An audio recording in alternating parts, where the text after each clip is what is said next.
Welcome to the mysterious casebook.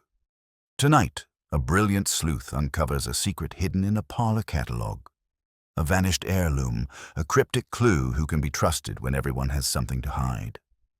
Light a candle, get comfortable, and let the mystery begin.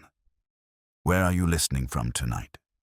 Perhaps the quiet of your living room or the hum of a train speeding past, yet wherever you are, prepare yourself. In the small village of Stourbridge Cross, where the cottages were lined with roses and the church clock chimed more out of tradition than necessity, something had occurred that would rattle its calm more than anyone could have anticipated. Miss Marple was enjoying her morning walk along the neatly kept hedgerows when a commotion caught her eye near the old parlour shop that had been the pride of Mrs. Plumridge for decades. A crowd had gathered. Voices whispered, and the usual Sunday calm of the village square seemed to have evaporated. Curiosity twinkling in her eyes, Miss Marple moved closer. At the centre of the gathering lay the body of Mr. Percival Hargreaves, the respected catalogue collector and local historian, sprawled uncomfortably on the cobblestones. His hand clutched a copy of the latest parlour catalogue, the pages flapping gently in the early breeze. The crimson stain on his collar made the onlookers gasp audibly. "Dear heavens," muttered Mrs. Tanner, the baker's wife, who was always first in line for scandal. "I never thought anything so dreadful could happen here." "Someone called Dr. Weir," another voice cried. But Miss Marple's mind was already at work, noting the details others overlooked. The catalogue was open to a page featuring a rare mahogany writing desk, its description meticulously annotated in Mr. Hargreaves's familiar script. Even amid the chaos, Miss Marple observed the faces around her. The butcher's assistant shifting nervously, Mrs. Plumridge wringing her apron with more vigour than necessary, and young Miss Larkins, the apprentice, who seemed oddly calm. Each movement, each glance, each hesitation spoke volumes to her trained eye. Detective Inspector Bell would arrive soon, Miss Marple knew, but she had already formed her own quiet theories. Mr. Hargreaves had enemies. Surely historians often do. Perhaps someone disagreed with his latest acquisitions, or a personal dispute had turned fatal. Still, Miss Marple noted, the scene suggested a struggle had been minimal, and he had been taken unawares. The crowd whispered and speculated. "Perhaps it was the new shop assistant," muttered one man, squinting at young Larkins. "No, I saw her earlier. She was stocking the shelves," Mrs. Plumridge argued, though her eyes darted nervously to the catalogue. It must be someone who knew him. Miss Marple, as always, said nothing. She had learned long ago that in the village, the guilty often spoke through silence as much as through words. Her attention returned to the catalogue in Mr. Hargreaves's hand. The page beneath his fingers was dog-eared in a way that suggested someone had recently referenced it. A small note, written in a hand not entirely familiar to Miss Marple, peeked from the edge of the page. "Meet tonight in the parlour at 10. A shiver ran through her. A secret meeting? The timing? The catalogue itself seemed to mock her with its seemingly innocuous elegance. She would have to remember this, as every small clue mattered. The sound of approaching footsteps broke her train of thought. Detective Inspector Bell arrived, trench coat flapping, notebook in hand, accompanied by his ever-patient Sergeant Taylor. "Miss Marple," he nodded politely, though his eyes were wary. "We've got a messy scene here." "Yes," she said softly. "But the truth, Inspector, is rarely messy when you know where to look. The catalogue, for instance. Note the dog-eared page and the scribbled message. People do not usually carry a private meeting note in their hand, unless someone wants it found." Bell raised an eyebrow. "You think someone deliberately set him up?" Miss Marple tilted her head. "I think someone wanted him discovered at the right moment, and they might still be nearby, watching." Before the inspector could respond, a piercing scream cut through the village square. The crowd turned sharply. Young Larkins had stumbled back from the shop doorway, pointing toward the narrow lane beside the parlour.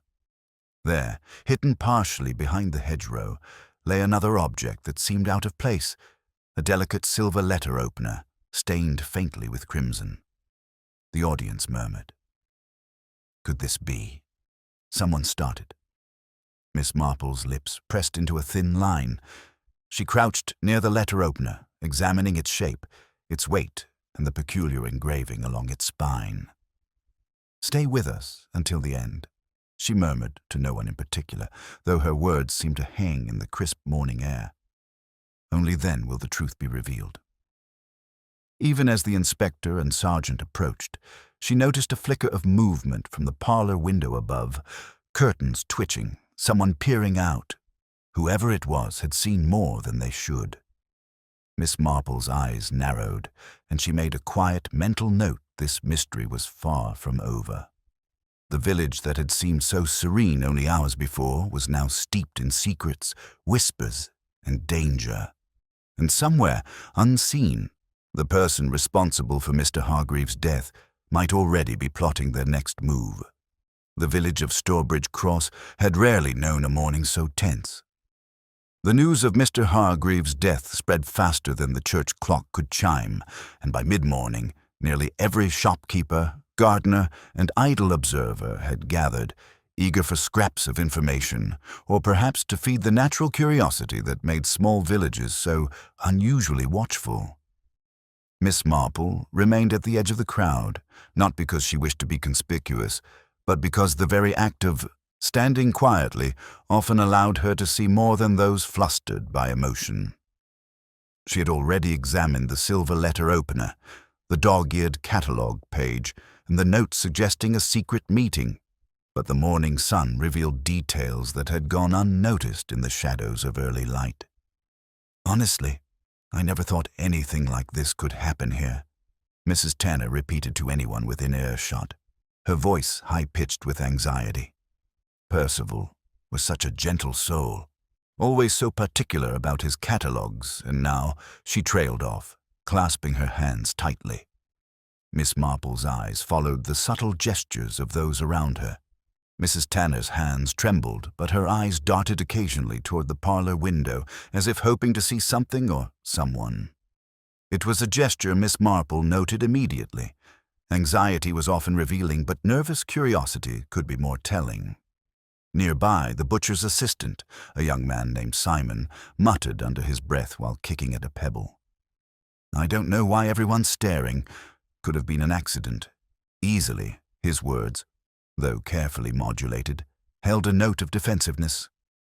Miss Marple filed this away. A person eager to minimize suspicion might know more than they were willing to admit.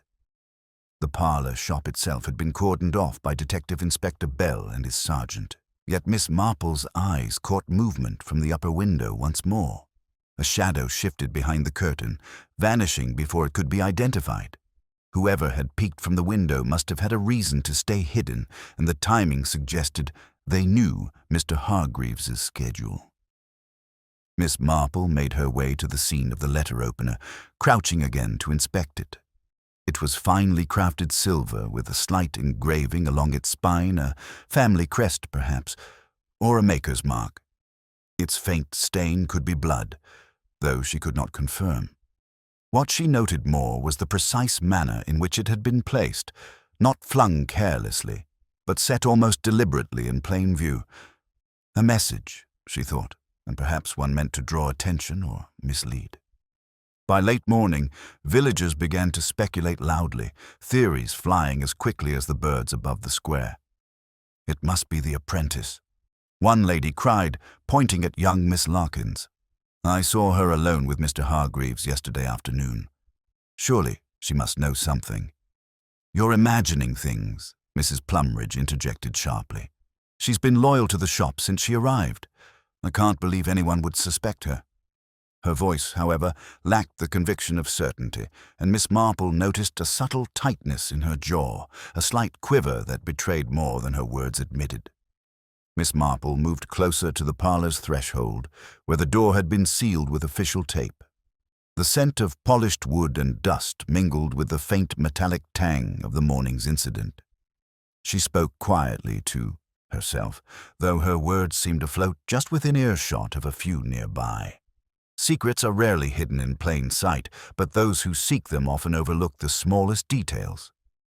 At that moment, a small voice called from the crowd, "Miss Marple?" It was Timothy Jervis, the baker's grandson, a boy of 11 with an exceptional eye for observation. "I saw someone running away just after the scream. I think they dropped something near the hedge." Miss Marple knelt to meet his gaze. "What did you see, Timothy?" He fidgeted with his cap, a hesitant smile tugging at the corners of his mouth. "A figure in a dark coat." "I didn't see the face, but I think they were heading toward the lane behind the church." Bell, who had been taking statements, glanced skeptically at the boy. "Are you certain, lad?" Timothy nodded earnestly. "I am, and I think it's the same person I saw at the parlor window earlier." Miss Marple's mind worked quickly, connecting strands others had barely noticed.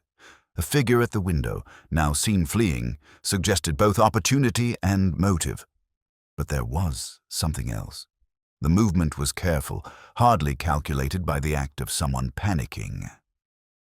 Miss Marple made another mental note. The perpetrator was confident, familiar with the surroundings, and had likely been observed before. Meanwhile, gossip swirled.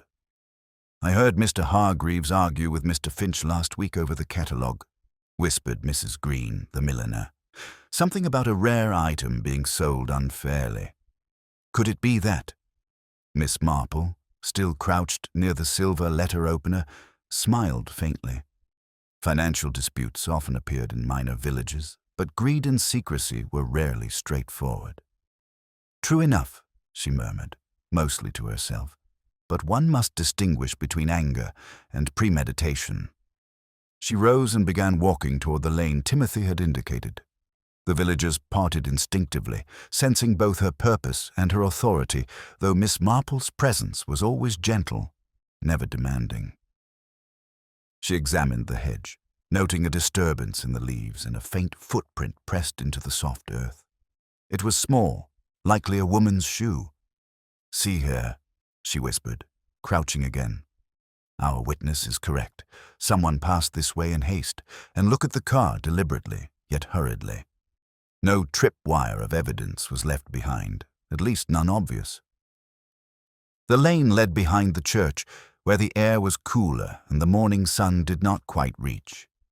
Miss Marple's eyes caught a shimmer of something metallic partially buried in the soil. A cufflink engraved with the initials R.H.A. Potential clue, she thought, but one that would require discretion. Picking it up carefully, she wrapped it in her handkerchief. Someone, she knew instinctively, had dropped it intentionally or accidentally. Either way, it was a small piece of a larger puzzle. From the far end of the lane, a rustle in the undergrowth drew her attention. A rabbit, or something less innocent. She froze, observing. The leaves shifted once, then silence. Whoever or whatever it was had left the scene quietly. Miss Marple's gaze swept the area, noting footprints, broken twigs, and a faint scuff on the church steps. Each was a story, waiting to be read. Returning to the square, she overheard more whispers. "Do you think it was revenge?" one man asked. "Or robbery?" Miss Marple, careful to remain unassuming, allowed herself a small, almost imperceptible smile. Revenge, theft, secrets and lies were each a thread. The trick, she knew, was to follow them patiently. But even as she considered her next move, her gaze once again caught the parlor window. The curtain twitched ever so slightly, and for a fleeting moment she thought she saw a familiar figure peering out. Miss Marple murmured under her breath, more to the audience than anyone else. "Watch closely. The smallest gestures often hide the largest truths. And in this village, secrets refuse to stay buried." A sudden voice called out, "Miss Marple, you should come at once." It was Mrs. Plumridge, her voice tight with urgency. "There's something you need to see inside the shop. Hurry!" Miss Marple's sharp eyes met those of Inspector Bell, who now followed her warily. Something had shifted, and she knew instinctively that the next revelation would not only complicate matters, but also could change everything. And with that, the mystery deepened. Miss Marple followed Mrs. Plumridge into the parlour shop, the air heavy with the scent of polished wood and faint perfume. The shop, normally so orderly and serene, now felt charged, each shadow and corner whispering secrets of its own. Mrs. Plumridge's hand trembled slightly as she led Miss Marple toward the counter. "It's the catalogue," Mrs. Plumridge stammered. "Someone has moved the pages. I noticed it this morning. I thought perhaps I'd misremembered." But now her voice faltered, leaving the sentence unfinished. Miss Marple crouched beside the open catalogue, her eyes scanning the neatly typed pages. One section, previously dedicated to rare tea sets, has been subtly altered. A page was missing, torn cleanly along the margin, and the adjoining pages bore smudged pencil marks, almost as if someone had been trying to correct a detail in haste. "Interesting," Miss Marple murmured. "And you noticed this only today?" "Yes, I was arranging the new arrivals yesterday, and this morning it struck me. It didn't belong there." Mrs. Plumridge wrung her hands. "But who would do such a thing? And why?" Miss Marple rose slowly, letting her gaze drift over the shop. The shelves were filled with delicate porcelain, silver trinkets, and meticulously catalogued curiosities. Every item could have been a clue or a misdirection. "You must tell me, Mrs. Plumridge, did anyone have reason to be near this section yesterday?" Miss Marple asked gently. The shopkeeper hesitated. "Well, the apprentice, Miss Larkins, of course. She was tidying shelves all afternoon, and Mr. Finch came in to inspect the new stock. I suppose anyone could have been near it." Miss Marple's mind raced, connecting the strands. Miss Larkins, diligent but perhaps distracted, could have noticed little more than the movement of pages. Mr. Finch, with his critical eye for rare items, might have had a motive to alter the catalogue. But to what end? Just then, a soft cough came from behind the counter. Miss Larkins stepped forward, her hands clasped nervously in front of her. "I didn't touch the catalogue, Miss Marple. I was only dusting." Miss Marple observed her carefully. The girl's eyes were steady, but her fingers fidgeted with the hem of her apron. A small gesture, almost imperceptible, but enough to note. Sometimes the smallest nervous tick betrayed a larger worry. "Did you see anyone else near this section yesterday?" Miss Marple asked, her tone conversational. "No, not really," Miss Larkins replied. "But I thought I saw a shadow near the window, someone moving quickly. I didn't think much of it at the time." Miss Marple's eyebrows arched slightly. "A shadow? You're quite certain?" "Yes," the girl said, nodding. "It was brief, and I couldn't make out who it was. I was afraid to say anything." Miss Marple's gaze drifted to the upper window once more. Earlier, she had noticed a movement, fleeting and cautious, and now Miss Larkins' observation confirmed that someone had been hiding their presence. Inspector Bell cleared his throat, drawing their attention. "Miss Marple, if you'll allow me, I think we should check the stockroom. There may be more evidence there." "Certainly," Inspector Miss Marple replied, though her mind remained on the catalogue and the hidden movements around the parlour.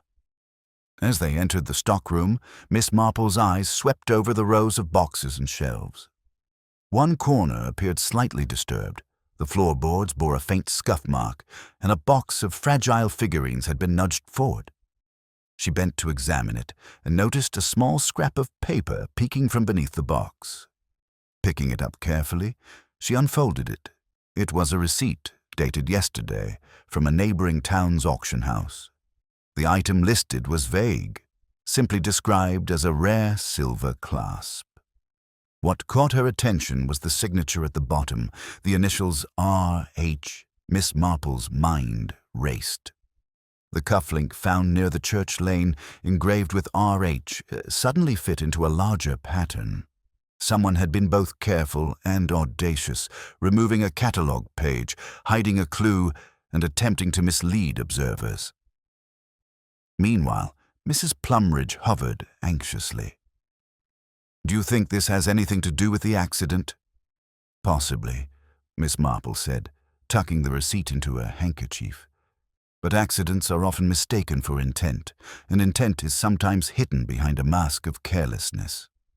As the villagers gathered outside, gossiping about every movement and whisper, Miss Marple allowed herself a small, knowing smile. The layers were beginning to reveal themselves, but patience would be required to see the full picture. At that moment, a sudden cry echoed from the back of the shop. Both Miss Marple and the inspector rushed forward, finding Miss Larkins pointing toward a shelf. A small drawer had been forced open, and a delicate silver chain lay on the floor. It was out of place, glinting in the morning light, a subtle yet unmistakable clue that someone had been searching for something hidden.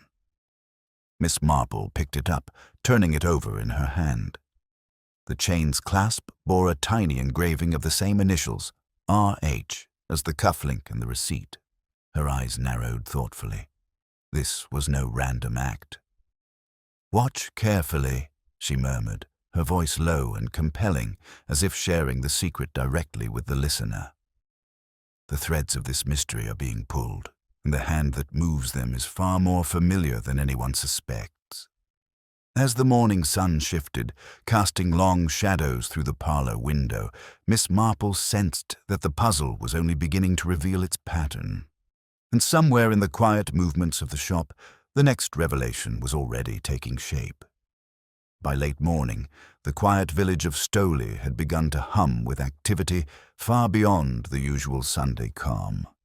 Word of the torn catalogues and the mysterious silver chain spread quickly, whispered from doorstep to doorstep, and every conversation carried an undertone of suspicion. Miss Marple, walking slowly along the cobbled lane, noted the glances and murmurs with her usual patient observation. "Have you heard about poor Mrs. Plumridge?" one villager whispered to another. "Her shop has been disturbed, and such a strange item was found." "And they say Miss Marple is involved, yes?" the other replied, eyes darting around nervously. "You can trust her, of course, but, well, one never knows what secrets lie in a shop." Miss Marple smiled inwardly. Gossip, she reflected, often revealed as much as truth, if one knew how to listen carefully. She paused near the churchyard, noting the way certain figures moved with hesitance, their gestures betraying concern or even guilt. Returning to the parlour shop, she found Inspector Bell conferring quietly with Mrs. Plumridge. "The chain and the receipt suggest someone has been covering their tracks," Bell murmured. "I've spoken to a few of the neighbouring shopkeepers. No one saw anything unusual yesterday. Or they are not telling us everything," Miss Marple suggested gently, her sharp eyes scanning the room. Her gaze lingered on Miss Larkins, who stood fidgeting near the counter. There was something about the way the young girl avoided looking directly at the inspector that piqued Miss Marple's interest. "Miss Larkins," Miss Marple began conversationally, "you said you saw a shadow near the window yesterday. Can you describe it more clearly? Perhaps it will help us understand the movements in this room." The girl swallowed nervously. "I couldn't see much. It was just someone passing quickly. They seemed in a hurry, and then they were gone. I thought it might be one of the villagers." Miss Marple nodded thoughtfully. Shadows in the corner of a shop could be easily missed or intentionally overlooked. "And did anyone else enter the shop yesterday around that time?" she asked, her voice gentle, almost coaxing. Mrs. Plumridge shook her head. "No, it was quiet until Mr. Finch arrived. He was inspecting the new stock as usual." "Ah, Mr. Finch," Miss Marple said, murmuring more to herself than anyone else. He was a meticulous man, known for his fastidious care over details. Yet the possibility that he might have moved a catalogue page or misplaced a silver chain seemed unlikely. And yet, human nature often defied expectation. Miss Marple's thoughts were interrupted by a faint tapping sound at the back door. She looked up to see Mrs. Harrow, the postmistress, hesitating in the doorway, her hands clutching a folded envelope. "Miss Marple, I thought you ought to see this," Mrs. Harrow said. She handed over the envelope with a slightly trembling hand. Inside was a note written in neat, precise handwriting. "Return what is not yours, or the consequences will be regrettable." No signature, no indication of the sender's identity. Only the threat hung in the air, chilling in its brevity. Miss Marple's eyes narrowed. Someone wishes to intimidate Mrs. Plumridge, or perhaps to warn another who has taken an interest in her stock. She looked up at the group in the shop, her gaze sweeping across the worried faces. "Secrets," she murmured softly, "are rarely left unguarded for long, and the most careful ones often slip in ways no one notices." Inspector Bell frowned. "Do you think it's connected to the chain?" "Almost certainly," Miss Marple replied. "Every object carries a trace of its past, and those who covet it leave traces, even when they believe they are careful." Just then, a sudden crash echoed from the rear of the shop. Everyone turned as a shelf had toppled over, spilling teacups and delicate porcelain to the floor. Miss Marple noticed immediately that one of the broken items had a small scrap of paper underneath it. She retrieved it, unfolding it carefully. It bore a hastily scribbled note. "R.H. knows the truth." Miss Marple's lips pressed together thoughtfully.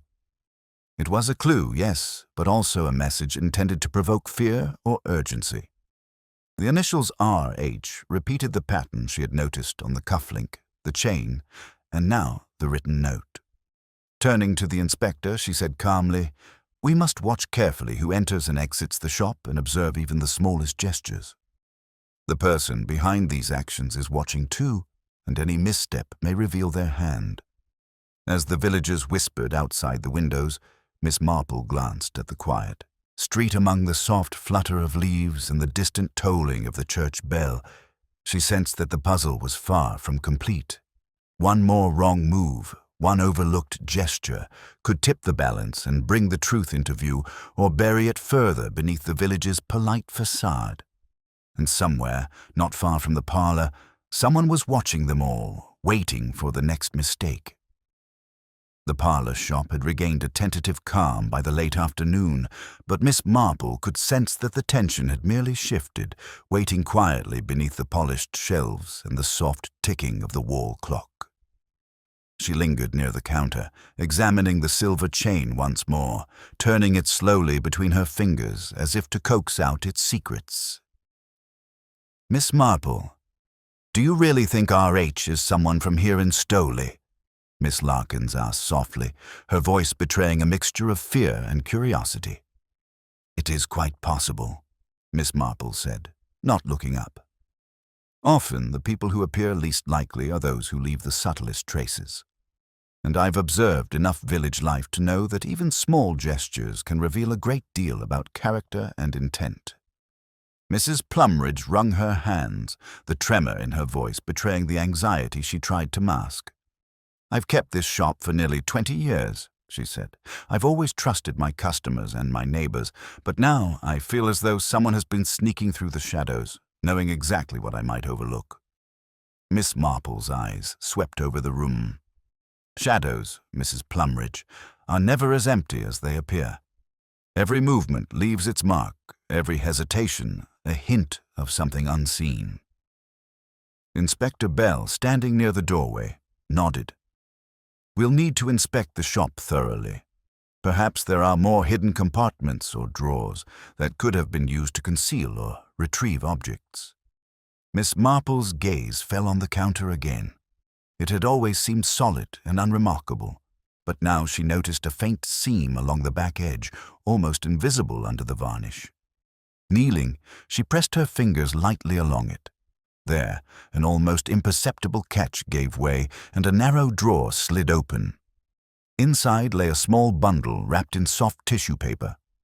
Miss Marple carefully unfolded it, revealing a delicate silver brooch engraved with the initials R.H. Her heart quickened slightly, not with fear, but with the knowledge that they were now closer to understanding the pattern. "Curious," she murmured, lifting the brooch gently.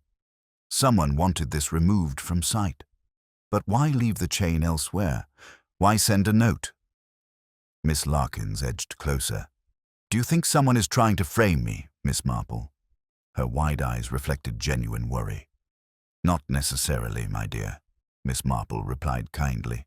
"But someone is certainly attempting to create confusion. And confusion, as you know, can be a very effective disguise." As she spoke, a soft knock at the door drew their attention. A man stepped inside, looking slightly out of place amid the cluttered shelves.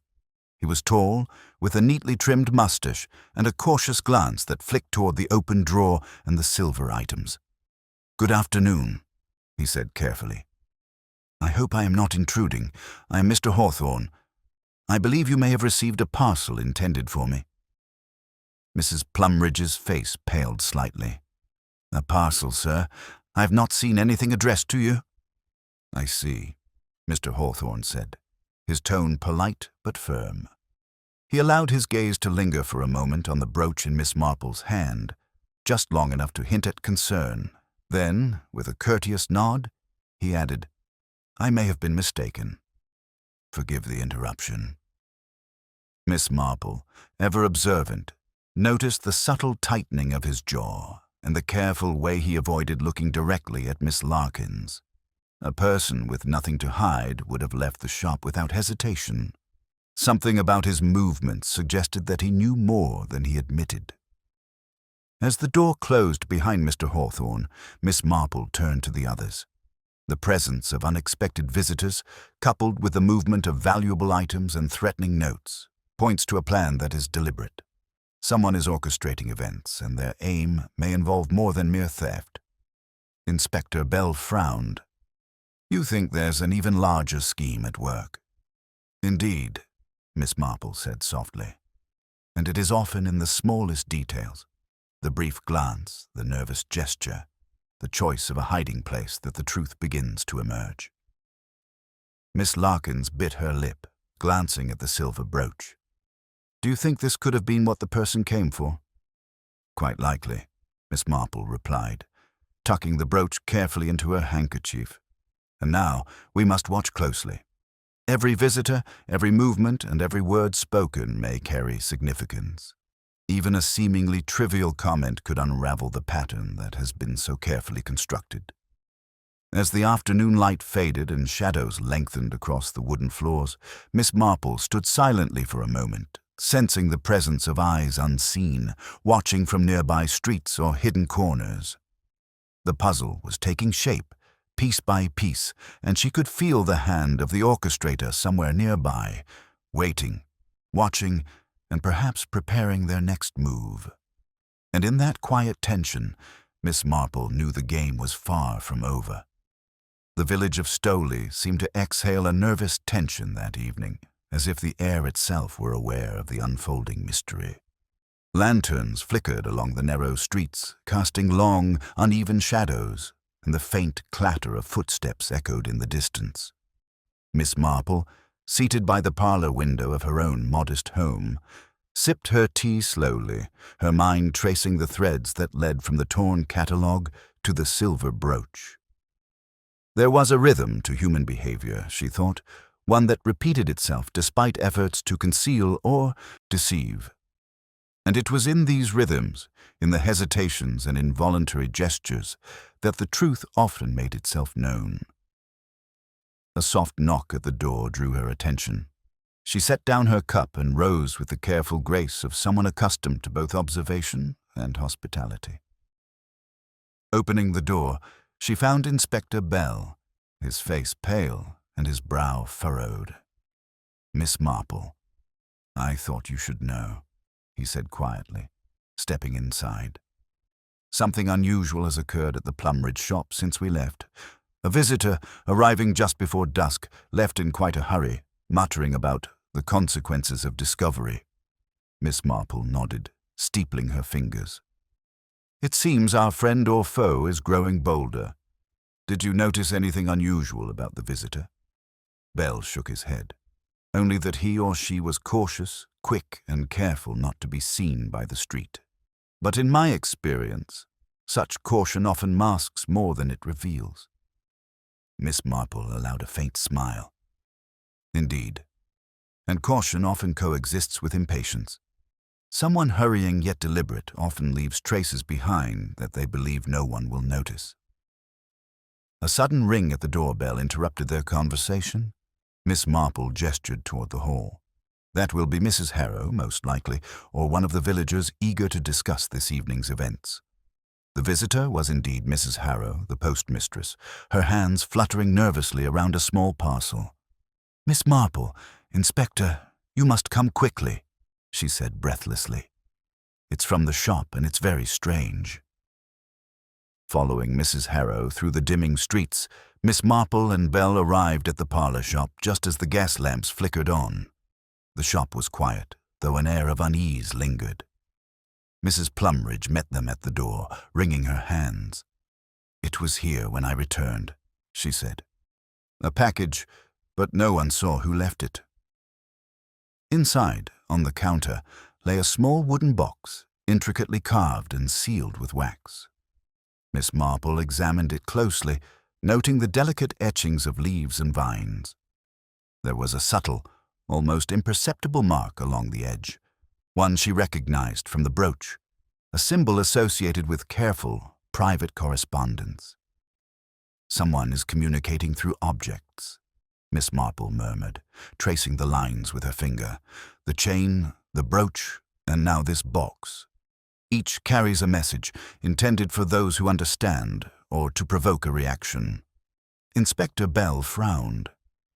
"Do you think this visitor has been involved in the other disturbances?" "Quite possibly," Miss Marple replied.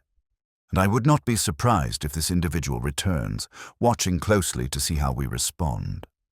As Miss Marple carefully opened the box, a small folded letter slipped out. Unfolding it, she read silently, "The truth is closer than you imagine. Watch the shadows and remember who knows the stories best. R.H." Her eyes narrowed. The initials again, and the warning is intended to unsettle or guide, or perhaps both. Whoever R.H. is, they believe themselves clever, but cleverness often carries arrogance, and arrogance, as we know, leaves traces. Mrs. Plumridge shivered. "Do you think it is someone from the village, Miss Marple?" "Almost certainly," Miss Marple said, "and they are observing our reactions closely. That is why we must proceed with care, paying attention not only to the obvious movements, but also to the subtler shifts in behavior." At that moment, a sound from the rear of the shop drew their attention. It was a soft, deliberate creak of the wooden floorboards, as if someone were moving cautiously. Miss Marple's eyes darted toward the door leading to the storeroom. "Stay here," she said quietly to Bell and Mrs. Plumridge. She stepped forward, her hand hovering near the counter for balance, and moved toward the sound. The dim light caught a figure partially hidden behind the tall shelves. "Who's there?" she called softly, her voice calm but commanding. A young man stepped forward, his expression a mixture of fear and defiance. "I didn't mean any harm," he stammered. "I only wanted to see if what I heard about the brooch was true." Miss Marple observed him carefully. There was a tension in his posture, a flicker in his eyes that suggested both knowledge and uncertainty. "And what is your name, young man?" "Edward Hall, ma'am," he said. "I work nearby, and I thought I might help. I didn't mean to frighten anyone." Miss Marple studied him for a long moment. There was something genuine in his demeanor, yet a careful observer could sense a concealed motive, a small hesitation before each word as if rehearsed. "Mr. Hall," she said softly, "sometimes even the most well-intentioned visitors can complicate matters. But it is fortunate you came forward." Inspector Bell stepped closer. "Do you know anything about R.H., Mr. Hall?" Edward shook his head quickly. "No, I've only heard whispers. But I saw someone lingering near the shop earlier today. I didn't recognize them, but they seemed aware of everything going on." Miss Marple's lips pressed together thoughtfully. Awareness, observation, and subtle influence are marks of someone who believes themselves invisible. Yet no one is truly unseen, Edward. Even the smallest gesture or glance may betray them. As she spoke, a sudden shadow passed across the shop's front window. All eyes followed it instinctively, and for a brief moment the still evening seemed charged with silent expectation. Someone was watching, waiting, and the unfolding mystery was far from over.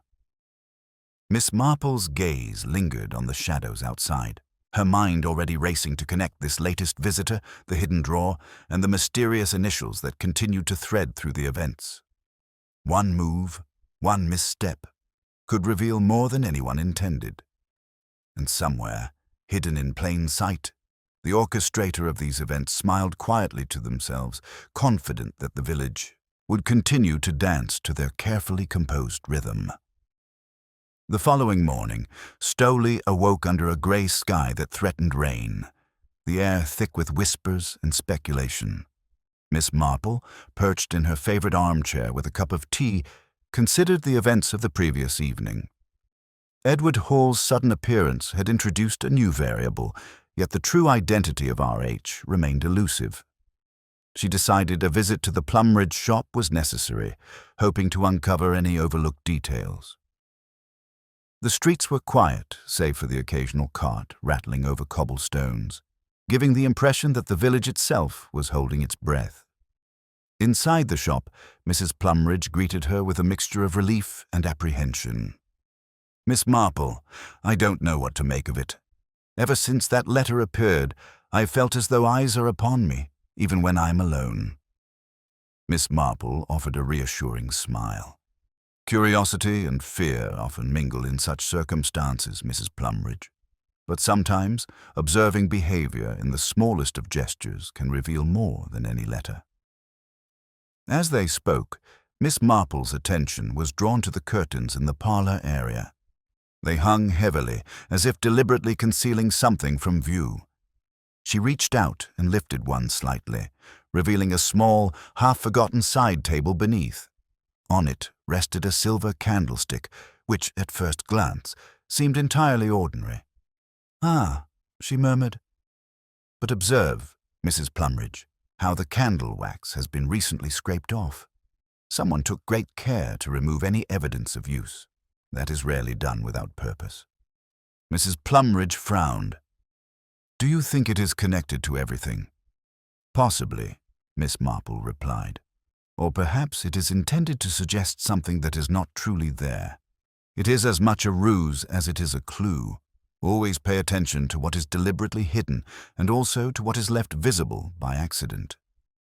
Their conversation was interrupted by a sudden noise from the back room, a chair scraping sharply against the wooden floor. Miss Marple's eyes narrowed. "That is not the sound of carelessness," she said softly. "Someone has moved with intent. We should investigate carefully." They entered the back room, where the storeroom shelves created a labyrinth of shadows. Among the boxes, Miss Marple noticed a small scrap of paper protruding from the edge of a ledger. She carefully extracted it, revealing a series of numbers and letters that seemed nonsensical at first glance. "Another message, perhaps?"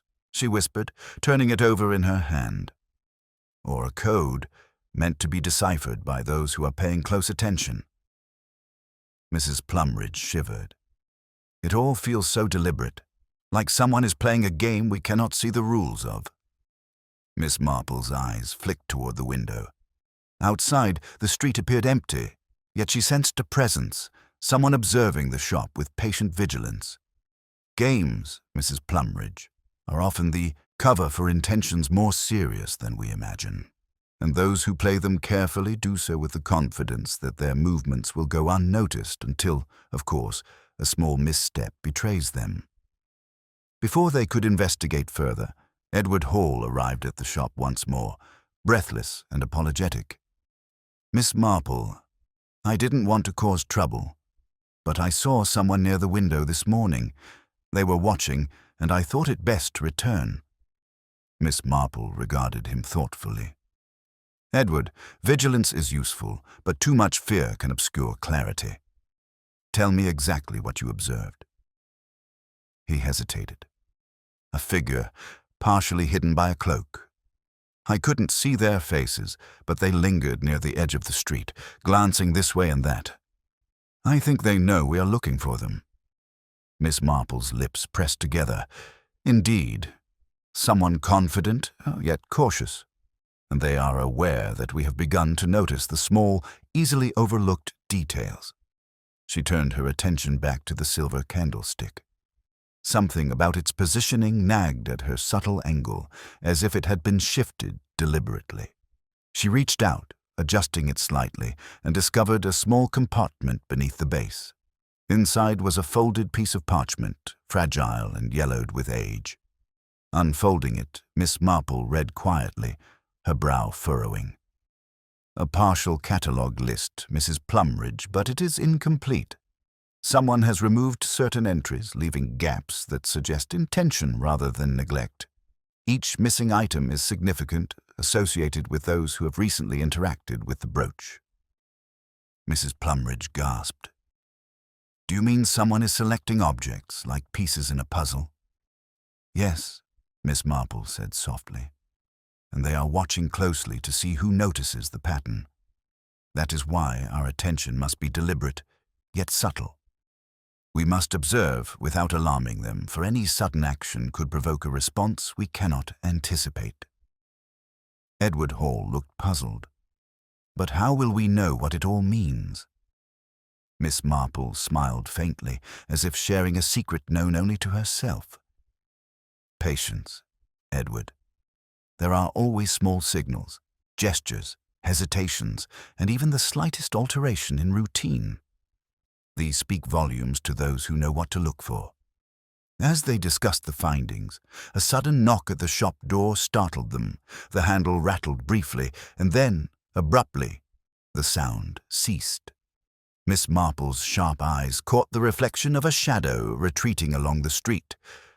Someone was testing them, she realized, and that testing, subtle though it was, revealed both confidence and vulnerability. The orchestrator of these events had grown bold, but even boldness has cracks. Miss Marple glanced at the candlestick, then at the partial catalogue, her mind racing to connect the two. There were patterns here, deliberately placed, and each pattern whispered secrets that only careful observation could uncover. One misstep, one overlooked gesture, and the truth could slip away entirely. The shop seemed to hold its breath with them, a silent witness to the unfolding intrigue. And outside, somewhere in the dimming light, someone watched, confident that the shadows could hide their intentions, yet unaware that Miss Marple's mind was already several steps ahead.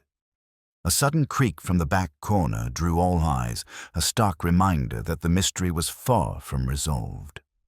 The morning fog hung low over Stowley, curling around the cottages like a quiet warning. Miss Marple stepped out onto the street, her umbrella clutched tightly, and began her usual perambulation. She observed the village with the practiced eye of someone who could read the subtlest shifts in behavior. An arched eyebrow, a hastily lowered gaze, the way a hand lingered too long on a gatepost.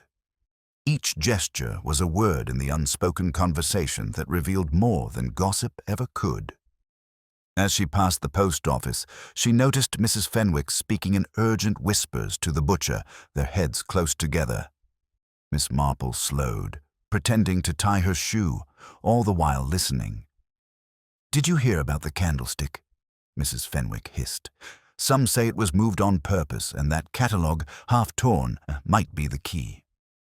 The butcher leaned closer, nodding. "If that's true, someone's trying to send a message, but to whom? And why leave it so openly?" Miss Marple smiled faintly to herself. The very public nature of their discussion meant they were unaware that she had already uncovered the compartment and the partial catalogue. It was often the case that those who thought they were conspiring in secrecy revealed far more than they intended. Continuing her walk, she arrived at the village green, where a small crowd had gathered, buzzing with speculation. Among them was Edward Hall, pacing nervously. Upon seeing Miss Marple, he approached quickly. "I thought I might find you here," he said, his voice low. "There's been another odd occurrence at the Plumridge shop." Miss Marple raised an eyebrow. "Do tell, Edward." "They found a chair moved in the back room," he explained, "and someone whispered my name. I don't know if I imagined it, but it felt deliberate." Miss Marple considered his words. "Someone wants you to feel observed. That is often a test of vigilance or a warning. Either way, Edward, you have been noticed, and so has everyone else who has taken an interest in the catalogue." She walked on, Edward following, until they reached the edge of the green, where a small, crooked path led toward the cottages. "We must be subtle," she murmured. "Our movements are being watched, and the smallest gesture can elicit a reaction." As they approached, they saw Mrs. Plumridge herself, anxiously rearranging the flowers in front of her shop, as though tending to them might mask her concern. Miss Marple approached gently. "Good morning, Mrs. Plumridge. I trust you are keeping well." The older woman looked up, her eyes darting. "I am. Thank you, Miss Marple, but I can't help feeling that something is very wrong. The catalogue feels as though someone is speaking to us through it, yet I cannot understand the message." Miss Marple nodded thoughtfully. "And often, Mrs. Plumridge, those messages are meant to provoke a reaction. Observe who reacts and how. That is as revealing as the message itself." At that moment, a sudden shout came from the main street. A man had noticed a scrap of paper fluttering against a gate. Villagers rushed forward, picking it up and examining it with curiosity and concern. Miss Marple moved closer, peering over their shoulders. It was another piece of the catalogue, partially burned along the edges, with certain entries conspicuously crossed out. Her eyes narrowed. "Someone wants us to follow a trail, but not too clearly. They are daring us to see, yet ensuring confusion. A clever mind, indeed, but clever minds often reveal themselves through small inconsistencies." Edward glanced at her nervously. "Do you think it could be the same person who moved the candlestick?" "I am certain of it," Miss Marple said quietly. "The handwriting, the methodical destruction, and the pattern of selection all speak of the same hand. And we must be alert, for the individual will test us again." A murmur spread through the gathered villagers, each speculating wildly about who might be responsible. Miss Marple noted the reactions carefully, the avoidance of certain glances, and the faint twitch of a lip when a particular name was mentioned. Every one of these small signs was a piece of the puzzle. Then, unexpectedly, Mrs. Fenwick stepped forward, holding a note in her hand. "I found this slipped under my door last night," she said, her voice trembling. "It says that no one is to interfere with the catalogue, or there will be consequences." Miss Marple's eyes widened slightly, then narrowed. A threat now, delivered anonymously, meant the perpetrator felt cornered or perhaps sought to manipulate through fear. She looked around at the villagers, all startled, some frightened. "Observe," she whispered, "how fear changes behavior. Those who are guilty often display it most prominently." Before she could probe further, a sudden crash echoed from the Plumridge shop. Everyone turned in alarm, hearts racing. Edward and Miss Marple exchanged a glance and then moved toward the noise, every sense alert. Inside, the back room showed signs of hurried disturbance. Papers were scattered across the floor, the chair lay overturned, and a vase had been shattered against the wall. And in the midst of it all, a faint trace of footsteps led toward the back door, quickly disappearing into the foggy morning. Miss Marple's eyes followed the trail, calculating, observing, and absorbing every detail. Someone had come, deliberately caused a distraction, and left a message in the chaos. And whoever it was had grown bold, confident in their ability to unsettle the village and the investigator who had already begun to unravel their plans. Edward swallowed hard. "Do you think it's him? The one watching us?" Miss Marple's gaze did not waver. Yes, Edward. And I suspect he has underestimated how carefully one can watch, even when appearing harmless. But patience, observation, and a keen understanding of human nature will reveal him yet. Stay with us, she added softly, addressing the unseen audience as if aware of their silent attention, and you will see that every slip, every hesitation, and every glance counts. A shiver passed through the room. Outside, the fog deepened, and the shadow of the unknown lingered over Stowley. By the time the fog began to lift, the village of Stowley was buzzing with the latest turn of events. Miss Marple, walking deliberately toward the Plumridge shop, kept her eyes on the smallest detailed footprints in the soft earth, a bent flower stem, and the way a window latch had been disturbed. Each tiny anomaly told a story, one that was invisible to all but the most observant. Inside the shop, the chaos from the morning's incident had been carefully swept aside, yet the unease lingered like a shadow. Mrs. Plumridge wrung her hands and muttered to herself as she tried to rearrange the disheveled shelves. It's all very mysterious, Miss Marple. Who would do such a thing, and why target my shop? Miss Marple's gaze lingered on a low cabinet in the corner. I suspect, Mrs. Plumridge, that the reason is more hidden than it is obvious. People often overlook the most telling evidence because it is disguised in plain sight. Mrs. Plumridge tilted her head, puzzled. Do you mean the catalogue, Miss Marple? Indeed, Miss Marple replied, her voice gentle yet firm. But also what lies beside it. Every object can speak if one listens carefully. With a quiet motion, Miss Marple knelt and opened the bottom drawer of the cabinet.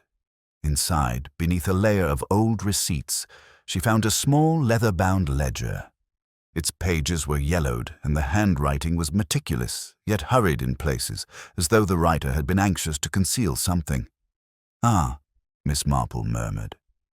Here we may find the next piece of the puzzle. Edward, who had followed her into the shop, leaned closer, peering at the open pages. It looks like accounts, but there are entries crossed out and names written in the margins. Precisely, Miss Marple said. Notice how some names appear repeatedly, yet others are struck through. This ledger is more than mere bookkeeping. It is a record of interactions, favors, and perhaps even grudges. And the person who altered it sought to obscure something very specific. She turned a few pages carefully, her finger tracing the lines of ink. See here for entries for the past few months. Odd patterns emerge. Certain items marked urgent appear to correspond with moments when disturbances occurred. Someone has been sending signals, Edward, but it is up to us to interpret them. Edward frowned. Signals? From the culprit? Yes, Miss Marple said softly. And the interesting part is that the signals are designed to mislead. Whoever is behind this wants attention, yet wants it deflected elsewhere. A clever mind indeed, but clever minds can be caught by their own impatience and small oversights. Mrs. Plumridge, who had been hovering anxiously, leaned in. Miss Marple. Could it have been someone familiar with the shop? Someone who knew exactly where to look? Miss Marple nodded slowly. Most likely. The intruder moved with purpose, yet left traces that indicate familiarity. And familiarity can breed mistakes. Tiny, almost imperceptible slips that reveal more than force or intimidation ever could. As she studied the ledger, Miss Marple's eyes caught a pattern in the dates. Several entries coincided with the arrival of certain parcels, particularly those addressed to a select few villagers. One entry was smudged, as though someone had tried to obscure it, but she could make out the faintest hint of ink. A name partially erased, yet discernible. She whispered, half to herself, Here, perhaps, lies the connection we've been seeking. Edward leaned closer. Can you read it? Almost, Miss Marple replied, tapping a finger against the page. It's incomplete, but enough to suggest a link between the catalogue and recent disturbances. Whoever has been tampering is leaving breadcrumbs, hoping someone will follow them, yet underestimating how careful observation can turn the trail back upon them. Suddenly, the door to the shop opened with a soft creak, and Mrs. Fenwick appeared, clutching a letter. "I found this slipped under my door just after sunrise," she said, holding it out. "It warns against prying eyes and tells us to mind the ledger." Miss Marple took the letter and scanned it quickly. Her brow furrowed slightly. A direct warning, then. The person responsible knows someone is watching closely. It is a test of nerves as much as it is a warning. Fear and caution are often as revealing as confession. Edward shivered. "Do you think they'll strike again?" "I do not know," Miss Marple said calmly, though her eyes were sharp. "But whoever it is believes themselves clever. And cleverness can sometimes blind a person to the simplest truths, the ones that will ultimately expose them. Stay alert, Edward. Watch for hesitation, contradiction, and the tiniest of gestures. These are far more telling than threats or misdirection." As the three of them left the shop, Miss Marple glanced back at the ledger. It was not merely a book of transactions, it was a map of human nature, of hidden motives, and of the unseen connections that tied the villagers together. And somewhere among those pages lay the key to revealing the individual who had cast unease over Stowley. A sudden movement by the corner of the street caught her eye. A yard shadow flitted across the cobblestones, then vanished. Miss Marple's lips pressed into a thin line. Whoever had left that warning letter was still near, still watching, still testing, and the next step, she knew, would require patience, subtlety, and careful observation. The morning air in Stowley was crisp, carrying a hint of frost that had settled overnight. Miss Marple walked along the narrow lane toward the village hall, her mind still occupied by the ledger she had examined at Mrs. Plumridge's shop. Every line, every smudge, every half-erased name seemed to whisper a secret, and she knew that the key to understanding the recent disturbances lay not in force or loud declarations, but in the quiet observations of human behavior. Inside the hall, a small crowd had gathered. The villagers were whispering among themselves, faces lined with unease. Miss Marple noticed how quickly they glanced at one another, searching for signs of guilt or hesitation. Some faces were carefully composed, others betrayed fleeting tension that could not be concealed. "Miss Marple," called out the vicar, stepping forward from the group, "you are always a calm voice in these troubling times. Perhaps you can offer guidance." Miss Marple inclined her head politely. "I can certainly observe, Reverend, and perhaps note what others might overlook." Her tone carried that gentle authority that often prompted people to reveal more than they intended. As she spoke, her eyes settled on a figure standing slightly apart from the crowd. Mr. Aldridge, a man whose presence had been quiet and unassuming until recently, fidgeted with his gloves, glancing nervously at the ledger she carried in her mind. His hands shook slightly, betraying a tension he seemed to wish to conceal. Miss Marple addressed the assembly. "It seems to me that our recent events have stirred more than just curiosity. They have stirred old resentments and half-hidden secrets. We should remember that people often reveal more in small gestures than in words. Sometimes a frown, a quick glance, or a stiffened posture speaks volumes." A murmur passed through the crowd, and Mr. Aldridge shifted uneasily. Miss Marple noticed how his foot tapped against the floor in a pattern almost imperceptible, yet rhythmic and telling. "Have you guessed yet who is lying?" she asked aloud, her voice carrying across the room, soft but precise. The question was directed to the audience, almost conversational, yet it had the immediate effect of causing several villagers to glance at one another with heightened awareness. Mrs. Fenwick, standing near the back, whispered to her neighbour, "I thought it might be Mr. Aldridge, but I cannot be certain. He always seemed so composed." "Composure, my dear, is often a mask," Miss Marple said quietly to herself, though loud enough for those nearby to hear. And masks have a way of slipping, especially when one is caught in small, uncomfortable truths. Miss Marple then moved closer to the table, set up at the front, where the ledger had once rested in the Plumridge shop. She gestured toward it, though the actual book remained under careful watch elsewhere. "This ledger," she said, "is more than a record of transactions. It is a silent witness to actions and intentions. And as any careful observer knows, silent witnesses are often far more candid than the liveliest gossip." Edward, who had accompanied her, leaned in. "Do you think someone here might have tried to manipulate it, Miss Marple?" "Indeed," she replied, "and one slip can reveal more than a dozen deliberate actions." Observe Mr. Aldridge's hesitation when asked about recent deliveries. Note the tremor in his voice, the way his eyes shift toward the corner of the room. Even a careful hand leaves traces. At that moment, a faint clatter drew everyone's attention. A chair had been tipped over near the entrance, though no one admitted to touching it. The incident, small as it seemed, sent a ripple of tension through the hall.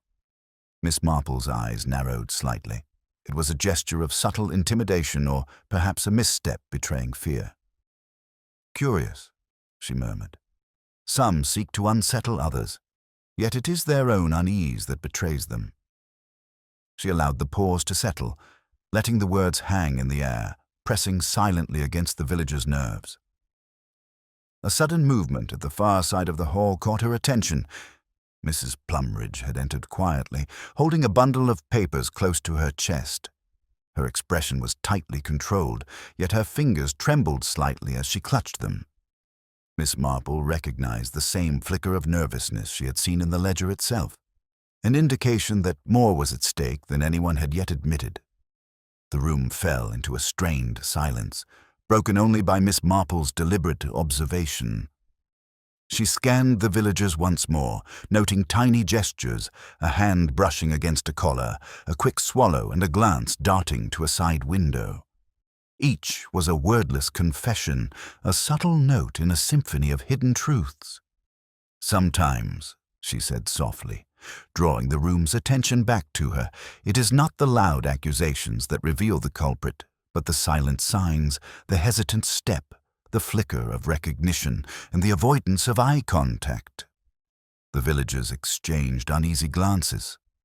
Mr. Aldridge, who had attempted to remain inconspicuous, now seemed almost rigid, caught by Miss Marple's quiet scrutiny.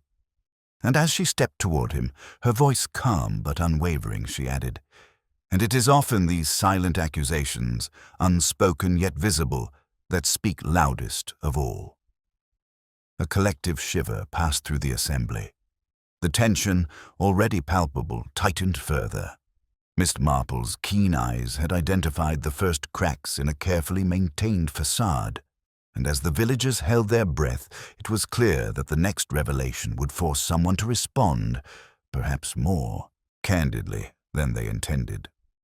The village seemed quieter than usual that afternoon, as if the very streets themselves were holding their breath. Miss Marple made her way along the cobbled lanes toward the parlour of the late Mr. Wentworth, where the final traces of the previous day's disturbances lingered like shadows in the corners.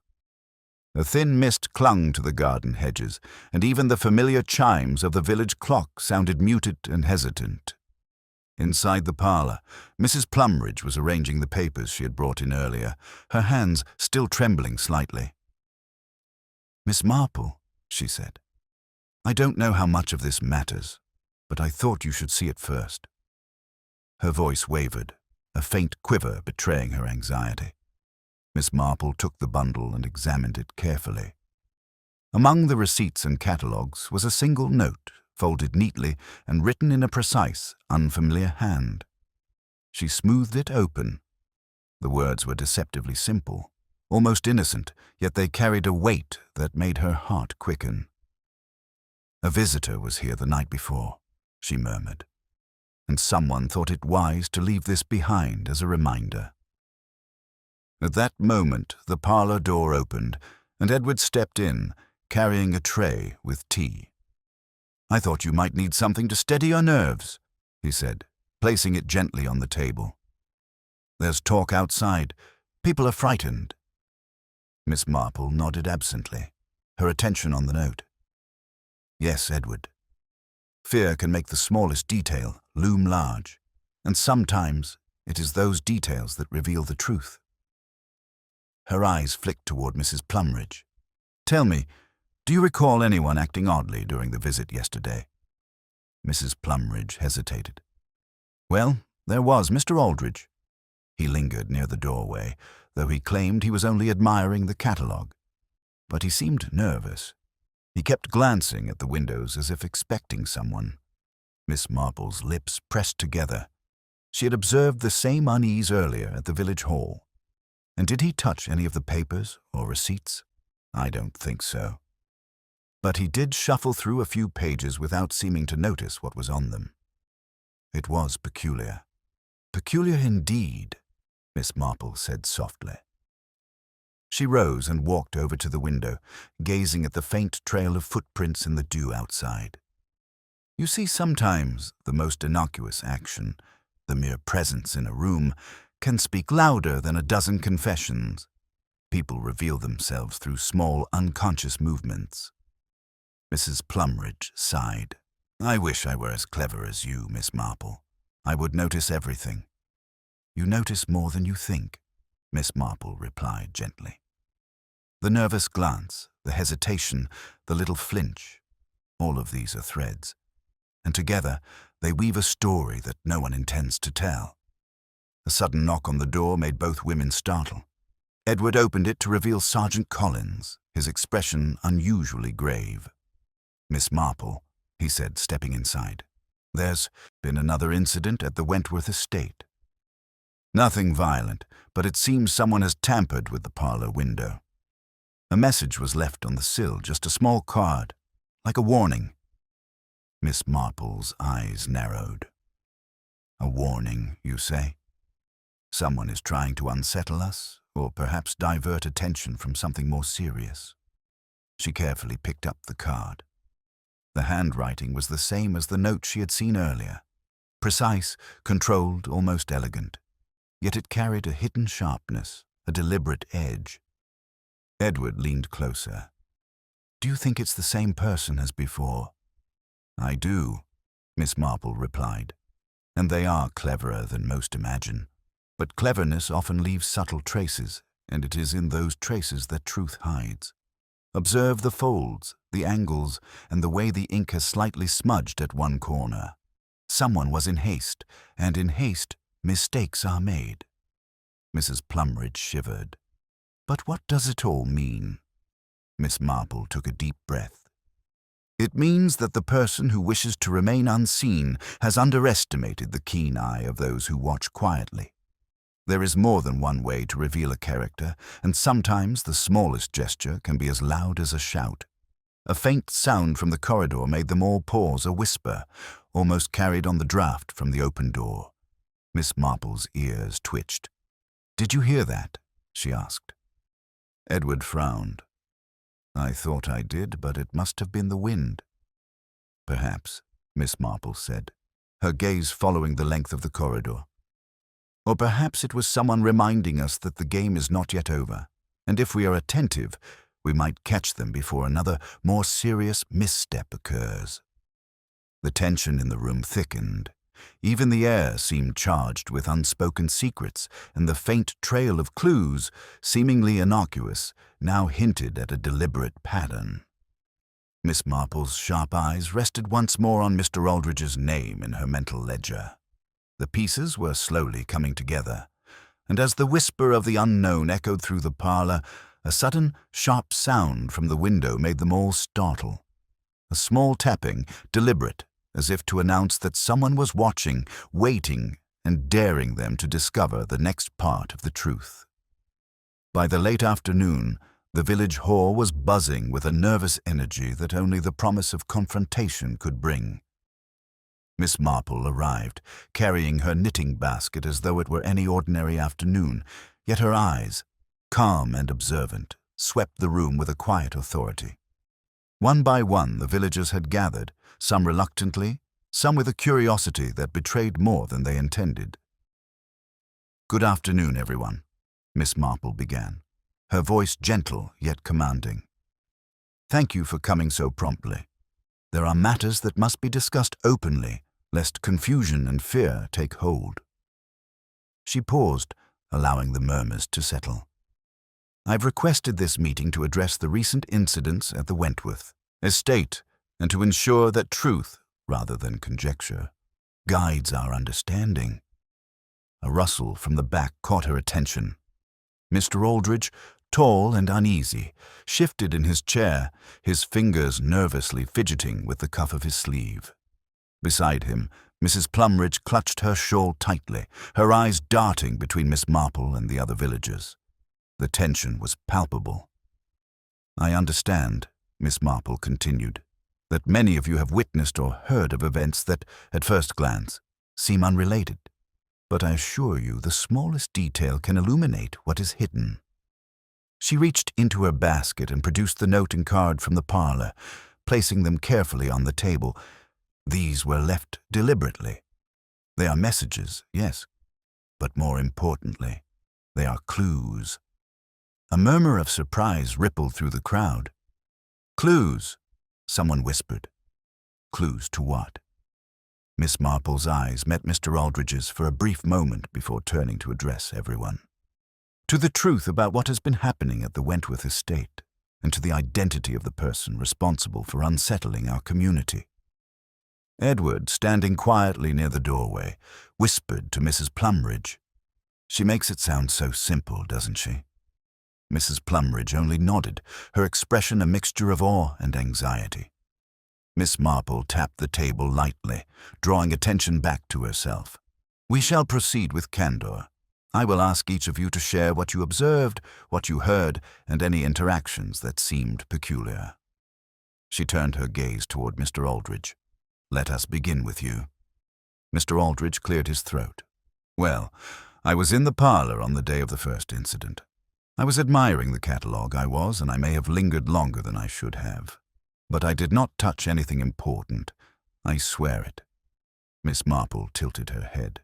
"You did handle some pages, however, and one of your glances, quite unconsciously, was directed toward the ledger, was it not?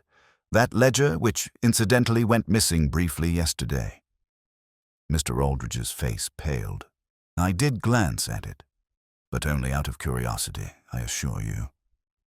"I had no reason. Curiosity can be a powerful motivator," Miss Marple interrupted softly, "and it is often more revealing than one intends.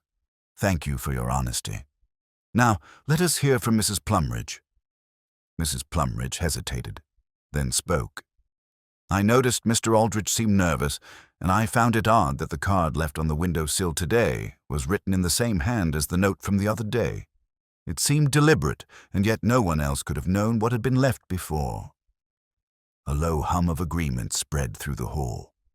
Miss Marple's eyes twinkled, as if savoring the small revelations like the final pieces of a puzzle. "Precisely.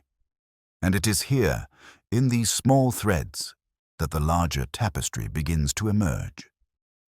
The villagers exchanged glances, some suspicious, some incredulous. Miss Marple's attention moved from face to face, noting the subtle twitches, the nervous adjustments of posture, and the avoidance of certain eyes. Each small gesture added weight to the silent narrative forming in her mind. Then, almost casually, she leaned forward and said, "Have any of you considered why the catalogue itself might be significant? Why has a simple book of listings prompted such actions? Sometimes the object is secondary. It is the message, the intent, that matters." A gasp echoed from the corner of the room. Edward's eyes widened. "You think it's not the catalogue itself, but something hidden within it?" Miss Marple smiled faintly. "Indeed, Edward. And the person responsible has been counting on that very assumption to mislead us. But no matter how carefully a path is hidden, small mistakes always betray the guide." A sudden knock at the hall door made everyone start. The whisper of uncertainty filled the room once more. Miss Marple's calm voice cut through it. Now we wait, observe, listen, and reflect.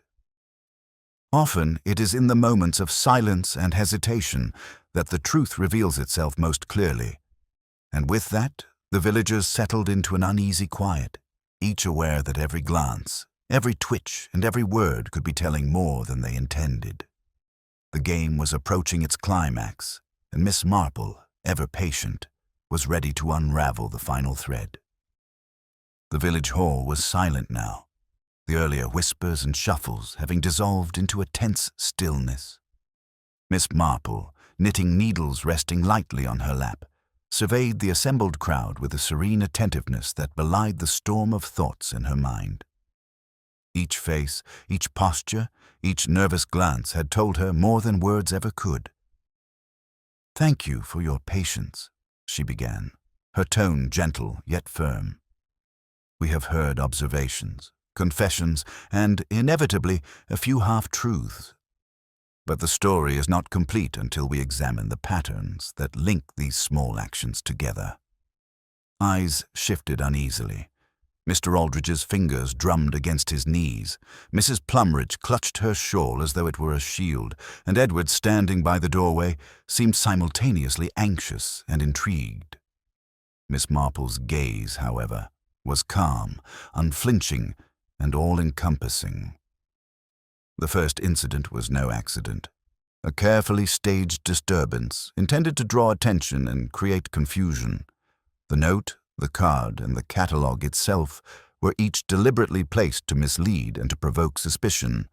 She paused, letting her words sink in. Yet there was one small detail overlooked. One tiny slip, unnoticed by nearly everyone, which revealed the true intent. A murmur ran through the hall. "What slipped?" someone asked. Miss Marple's eyes twinkled. "It was the handling of the catalogue," she explained. "The ledger had been removed temporarily. Yes, but only one person approached it with hesitation and curiosity that did not align with simple interest or fear. Mr. Aldridge, while outwardly anxious, gave himself away by instinctively glancing at the ledgers multiple times, subtly, as if checking for evidence of his own misdeed, a tell so minor, so natural, that only prolonged observation could catch it. Mr. Aldridge's face flushed. "I only wanted to see Miss Marple," raised a gentle hand. "It is the intent behind an action that matters, Edward." And the ledger, paired with the catalogue, contained information that was inconvenient for the person who wished to remain unobserved. That is why the disturbances occurred.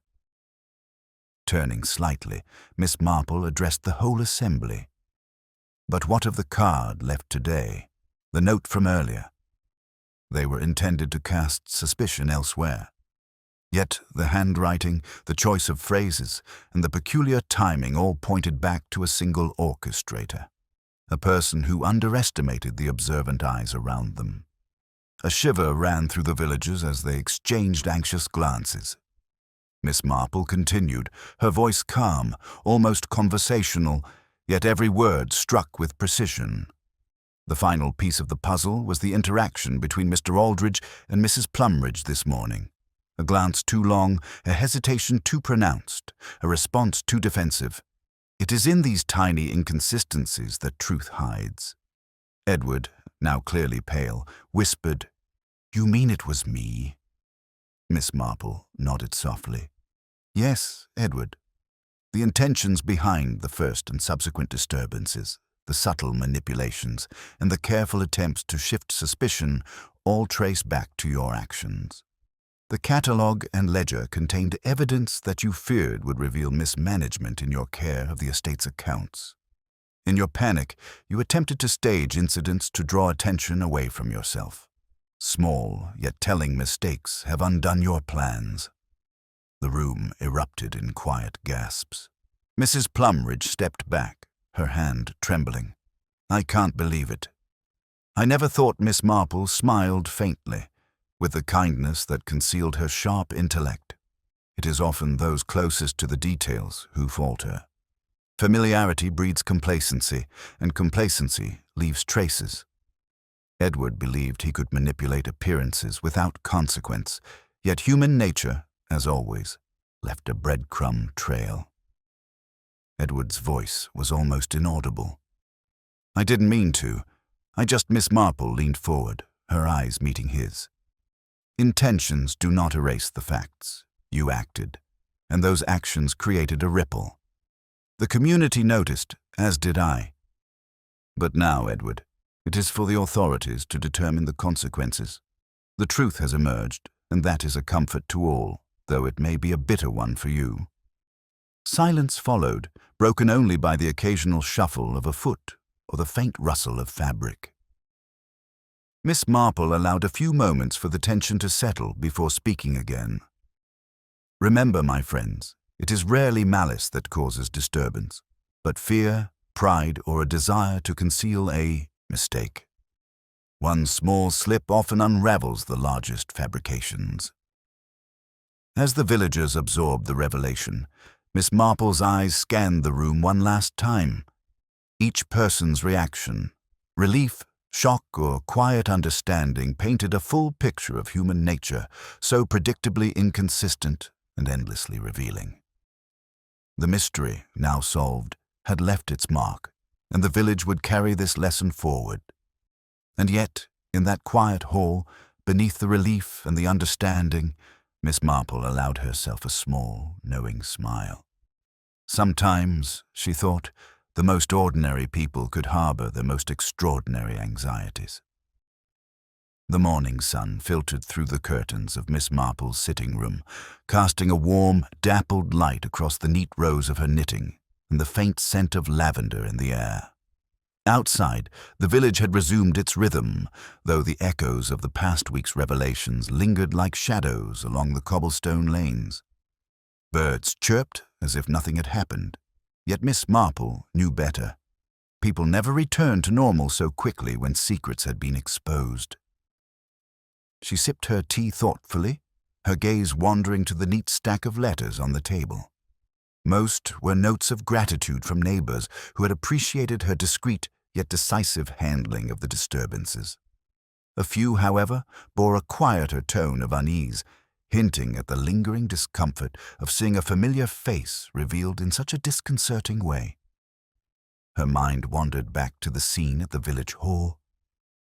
Edward Aldridge's face, pale and uncertain, had haunted her thoughts. Not out of malice, she reminded herself, but from the human complexity that had driven him to misjudged panic and small deceit. People often acted from fear or pride, and it was the accumulation of these small moments that revealed the truth. The doorbell chimed, and Miss Marple set down her cup. It was Mrs. Plumridge, her expression a careful mix of curiosity and lingering shock. "Oh, Jane," Mrs. Plumridge began, removing her gloves with a deliberate slowness, "I cannot quite settle my mind after all that has occurred. To think Edward could be capable of such manipulation. I suppose I always had my doubts, but her voice trailed off, leaving the unsaid hovering in the air. Miss Marple inclined her head politely. "Suspicion is an uncomfortable companion, Mrs. Plumridge, but it is often more instructive than reassurance. It reveals the gaps between appearances and reality. That is what makes a keen eye so valuable." Mrs. Plumridge seated herself, fidgeting slightly. "Do you think the village will truly recover?" Miss Marple smiled faintly, the kind of smile that acknowledged both optimism and caution. Time has a way of smoothing over minor shocks. But memory is less forgiving. Certain events remain, not as a scandal, but as a reminder that people are rarely what they seem at first glance. This knowledge will quietly influence interactions for years to come. The conversation drifted toward lighter matters: garden plans, the upcoming harvest festival, and the newest arrivals in the village. Yet beneath the ordinary chatter, a subtle tension remained, the undercurrent of recent upheaval. Miss Marple listened as Mrs. Plumridge described her concerns over neighborly decorum, and the retired detective's mind catalogued every detail with her usual precision, aware that human nature rarely changed, even when the immediate crisis had passed. Later, as Miss Marple prepared a modest lunch, the postman arrived with a parcel.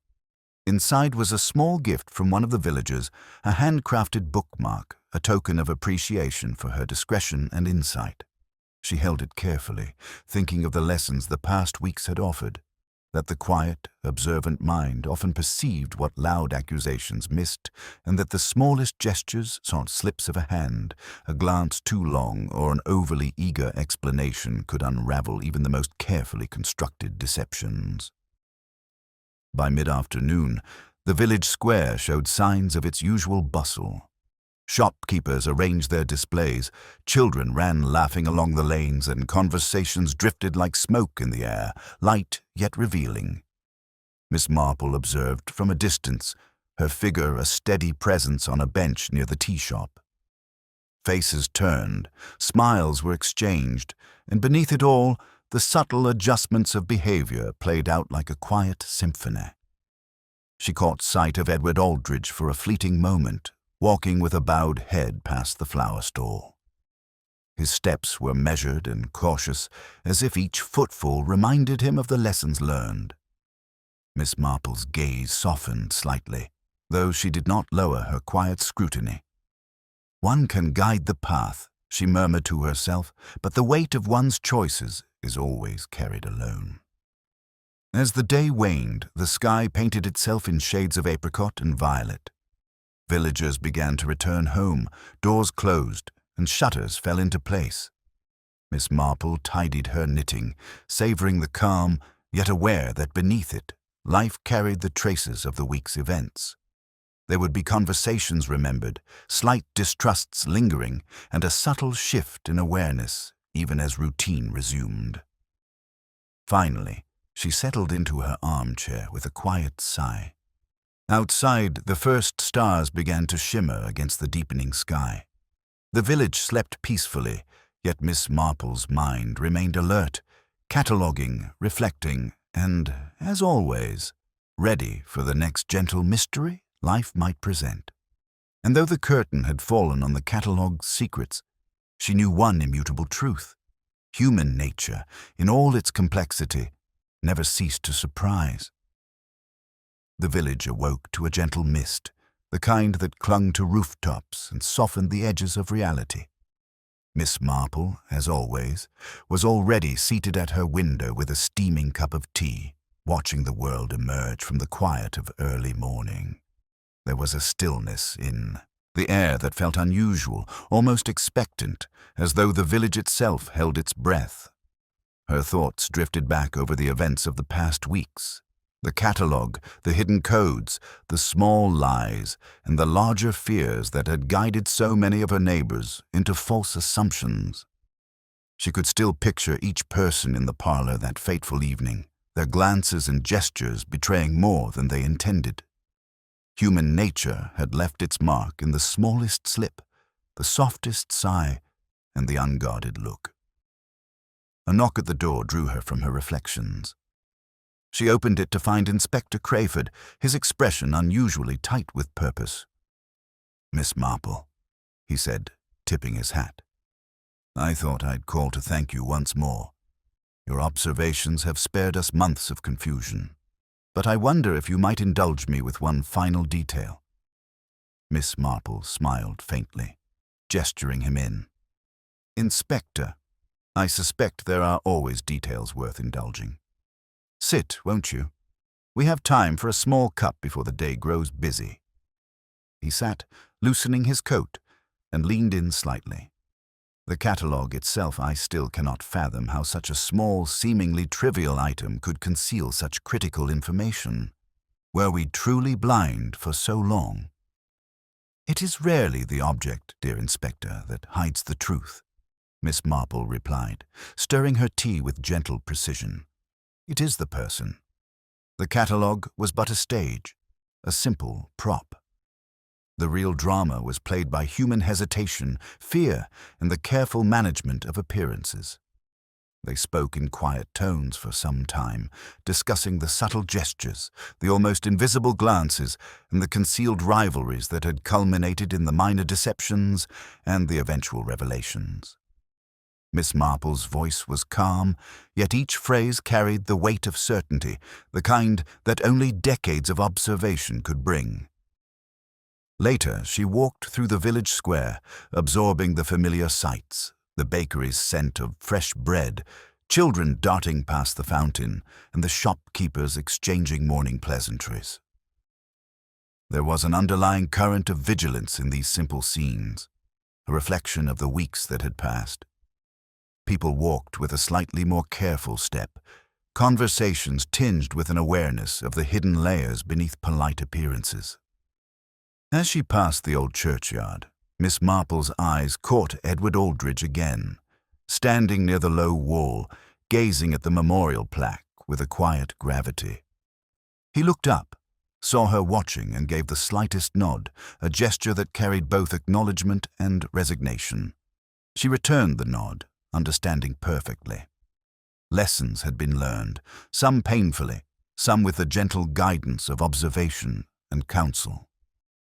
That evening, as twilight drew the shadows long across the village, Miss Marple settled once more in her armchair, the fire flickering and casting a warm glow on the familiar spines of her books.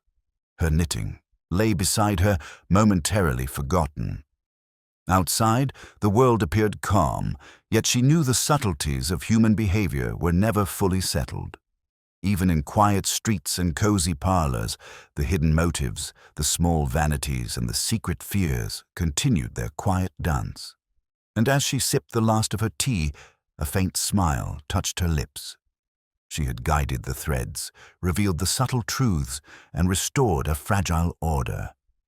Yet the final sting remained not a scandal, not a dramatic revelation, but the understanding that even in a peaceful village, one could never entirely predict what lay behind a smile or within the careful folds of a catalogue.